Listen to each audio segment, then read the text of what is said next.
नमस्कार दोस्तों, स्वागत है आपका अपने चैनल राजस्थान शिक्षा समाचार में। आज के मुख्य शैक्षिक समाचार इस प्रकार है। सीबीएसई और आरबीएसई की 10वीं और 12वीं की परीक्षा, व्यावसायिक शिक्षा और योग्यता आधारित प्रश्नों पर जोर। माध्यमिक शिक्षा बोर्ड 10वीं में 3 नए कोर्स शुरू करेगा। नई शिक्षा नीति के अनुसार सीबीएसई के मल्टीपल चॉइस और योग्यता आधारित प्रश्नों में बढ़ोतरी की जाएगी। वहीं राजस्थान माध्यमिक शिक्षा बोर्ड 10वीं कक्षा में पहली बार बैंकिंग, फाइनेंस, फूड प्रोसेसिंग एवं कंस्ट्रक्शन कोर्स की परीक्षा कराएगा। एयरपोर्ट अथॉरिटी ऑफ इंडिया ने junior executive air traffic controller के 496 पदों पर आवेदन आमंत्रित किए हैं। इन पदों पर अभ्यर्थी के पास मान्यता प्राप्त संस्थान से बीई, बीटेक, बीएससी में डिग्री होनी चाहिए। अभ्यर्थी आधिकारिक वेबसाइट aai.aero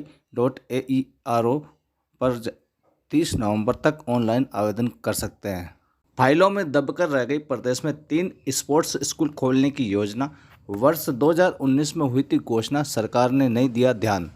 कॉलेज शिक्षा विभाग में पुस्तकालय अध्यक्ष, लाइब्रेरियन और गृह विज्ञान लेक्चरर के पद के लिए पूर्व में किए गए आवेदन में बुधवार को अभ्यर्थियों ने ऑनलाइन संशोधन किए। निरीक्षण के लिए 43 अधिकारियों को सौंपी जिम्मेदारी। राजस्थान में शिक्षा के बढ़ते कदम की जमीनी हकीकत जानने के लिए शिक्षा निदेशालय के अधिकारियों को जिम्मेदारी सौंपी गई है। पहली बार हो रहा पूरे देश भर में इस तरह का सर्वे। कक्षा 3, 6 व 9 के विद्यार्थियों का रिपोर्ट कार्ड बनाया जाना है। चुनाव के चलते सरकार ने लिया है यह निर्णय।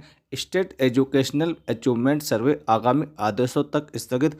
301 स्कूलों के 12,000 बच्चों का होना था सर्वे। डूंगरपुर के हताई गांव के शिक्षक ऑनलाइन यूट्यूब से करा रहे हैं पढ़ाई। 7 अक्टूबर को अमर्त्या स्कूल में ज्वाइनिंग दी। दृष्टिहीन शिक्षक भावेश देसाई ने पहले गांव के बच्चों को अंग्रेजी सिखाई, अब जिले और प्रदेश के बच्चों को जोड़ रहे हैं। भावेश को भजन गाने पर जो दक्षिणा मिली उसी से की रीट की तैयारी। पीएम श्री योजना में अलवर को मिलेंगे 14 और स्कूल। राज्य स्तरीय स्क्रीनिंग का कार्य हुआ पूरा, बदलेगी शिक्षा की सूरत। पहले चयनित हो चुके हैं 18 स्कूल। एक स्कूल में होंगे 2 करोड़ रुपए के विकास कार्य। कॉलेजों में गेस्ट फैकल्टी शिक्षकों के भरोसे। पूर्व आवेदन पत्रों के आधार पर होगा पैनल तैयार। विद्यार्थियों में लर्निंग लेवल सुधारने का नवाचार। आर्टिफिशियल इंटेलिजेंस बताएगा आपके बच्चों को क्या सिखाया जाए। शासन सचिव ने दिए पुस्तकालयों में सदस्यों की संख्या बढ़ाने के निर्देश। सेकेंड ग्रेड भर्ती परीक्षा अब नए साल में ही भरेंगे पद। 4 विषयों के परिणाम घोषित नहीं, ना नई भर्ती हुई ना ही प्रमोशन। नतीजा सेकेंड ग्रेड के 23,000 से ज़्यादा पद खाली।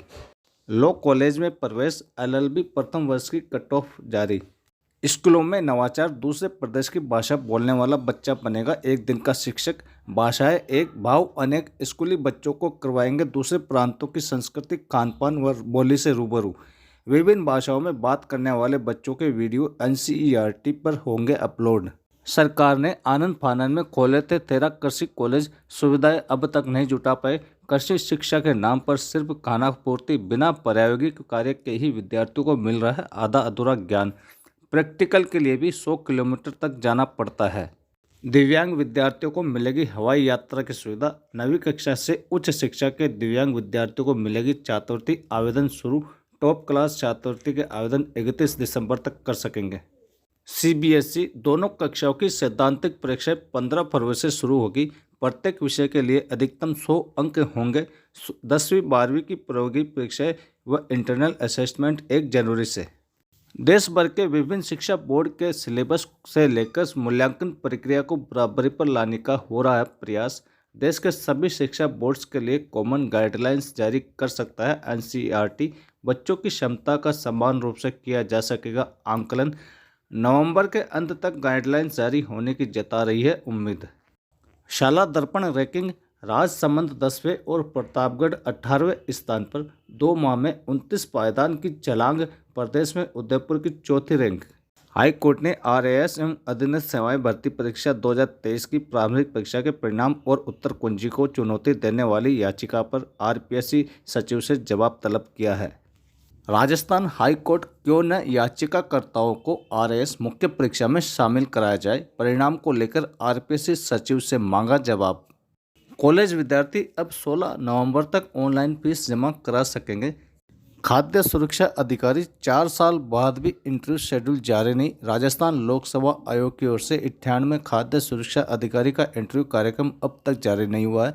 परीक्षा की प्रक्रिया को 4 साल बीत गए हैं और आयोग द्वारा 300 अभ्यर्थियों को इंटरव्यू के लिए सफल घोषित किए हुए भी 3 साल से अधिक समय बीत गया है।